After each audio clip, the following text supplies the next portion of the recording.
Deepavali start ஆயிடுச்சு. நம்ம மிஷினுக்கான வேலையும் ஸ்டார்ட் ஆயிடுச்சு. கிட்டத்தட்ட 1½ வருஷமா தொட்டு கூட பார்க்காத மிஷின இன்னைக்கு எடுத்து தூசெல்லாம் தொடச்சு எடுத்து வச்சேன். தீபாவளிக்குன்னு சொல்லி ஒரு 3 ட்ரெஸ் வாங்கினேன். சரி அத ஏன் நம்ம வெளிய குடுக்கணும், நம்மளே ஸ்டிச் பண்ணலாம் அப்படின்னு சொல்லிட்டு ரொம்ப பெரிய ஸ்டிச்சிங்லாம் ஒண்ணும் இல்ல. ஓரம் தான் அடிக்க போறேன். அதுக்கு தான் இந்த பில்டப் காட்டிட்டு இருக்கேன். ஸோ அதுக்காக நைட்டோட நைட்டா மிஷின்லாம் எடுத்து கிளீன் பண்ணி வச்சுட்டு, ட்ரெஸ்ஸு எவ்வளோ அளவு பிடிக்கணும்னு சொல்லிட்டு எல்லாம் மார்க் பண்ணி வச்சுட்டு உட்காந்தா, சேர் வேற எட்டல. அதெல்லாம் கரெக்ட் பண்ணி நான் கிட்டத்தட்ட நான் ட்ரெஸ் ஸ்டிச் பண்ணுறதுக்கே கிட்டத்தட்ட 1/2 மணி நேரம் ஆயிடுச்சு. ஏன்னு கேட்டிங்கன்னா, எனக்கு இந்த மிஷின் எப்படி ஆப்ரேட் பண்ணுறதே மறந்து போச்சு. ஏன்னா 1½ வருஷமா தொடவே இல்லையே. ஒரு 2, 3 டவுட் வந்துருச்சு. இது எப்படி பண்ணணும்? இது எப்படி பண்ணணும்? அப்படின்ற மாதிரி. ஆனா ஏதோ கண்டுபிடிச்சிட்டேன் பரவால்ல. ஆனா இன்னொரு இது பண்ணணும் பாருங்களேன். என்னடா இது நம்ம நூல் சுத்தும்போது அந்த பாபினுக்கு நூல் சுத்தும்போது கிளிக் ஆகவே இல்ல, சுத்தவே இல்ல. என்ன சுத்தவே இல்ல அப்படின்னு சொல்லிட்டு பார்த்தா தான் தெரியுது.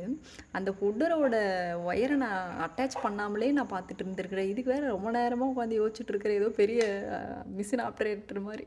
அந்த ஒயரை நான் சொருகவே இல்ல. அதுக்கப்புறம் தான் அட பாவி! இத சொருகாமலே நீ இது பண்ணிட்டு இருக்கியா அப்படின்னு சொல்லிட்டு ஆன் பண்ணி ஸ்டிச் பண்ண ஸ்டார்ட் பண்ணிட்டேன்.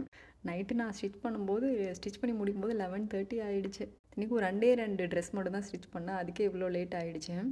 கூட வேற கொஞ்ச நேரம் சாரா வேற அலப்பறை பண்ணிட்டு இருந்தா. என்னைய மிஷின் துடைக்கவும் விடல, ஸ்டிச் பண்ணவும் விடல. அதுக்கப்புறமா போய் அவளும் தூங்கிட்டா. நான் ஒரு வழியா என்னோட ட்ரெஸ்ஸை ஸ்டிச் பண்ணிட்டேன். 2 தான் ஸ்டிச் பண்ணேன். இன்னும் 2 இருக்கு. அதை இன்னொரு விளாக்ல பார்க்கலாம். பாய்.